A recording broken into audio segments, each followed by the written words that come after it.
Binhi ko si kulot, tinatanggal niya ang aking lungkot. I wish my baby to have a curly hair, just like his father. What is the essence of having a baby with curly hair? Yeah, I hope that too. Though you have straight hair, the probability of having a child with curly hair is 50%, right? How is it possible, girl? Yeah, how is it possible? Alright, let me tell you this. We learned that cells divide to produce new cells. Meiosis is one of the processes producing genetic variation in Mendelian pattern of inheritance. Mendelian inheritance refers to certain patterns of how traits are passed from parents to offspring. These general patterns were established by the Australian monk Gregor Mendel, who performed thousands of experiments with pea plants in the 19th century. Mendel's discoveries of how traits such as color and shape are passed down from generation to the next introduced the concept of dominant and recessive modes of inheritance. Yeah, I remember this girl. So the hair of a child is either straight or curly as manifestation from his parents. I think I'm about to give birth. Bring me to the hospital. Oh sis, congratulations. But the hair? Yeah, I did not win. Neither is she as well. The hair is wavy. How did it happen? Am I the father? Oh come on, should I ask the same question for you have the straight hair? Let me tell you this.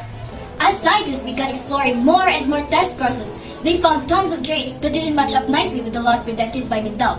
In Non-Mendelian Genetics, it tells that some traits exhibited a kind of blending, whereas the offspring of organisms with two different traits didn't have one or the other form from the parents. They had something that was sort of in the middle.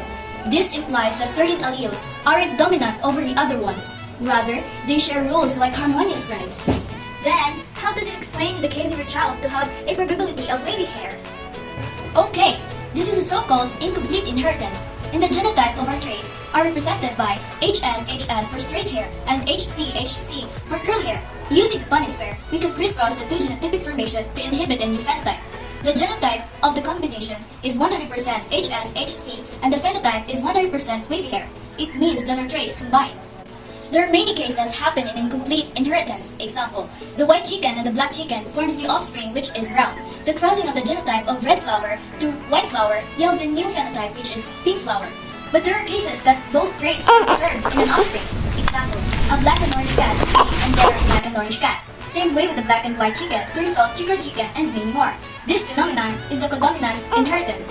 This means that both dominant traits are resulting in the offspring. I think I discussed well. I need to rest and to feed my baby. Okay, honey, that's enough for today. Now, you have enlightened already how this wavy hair of my child will happen. But when can I have a baby with curly hair? Okay, let's make one.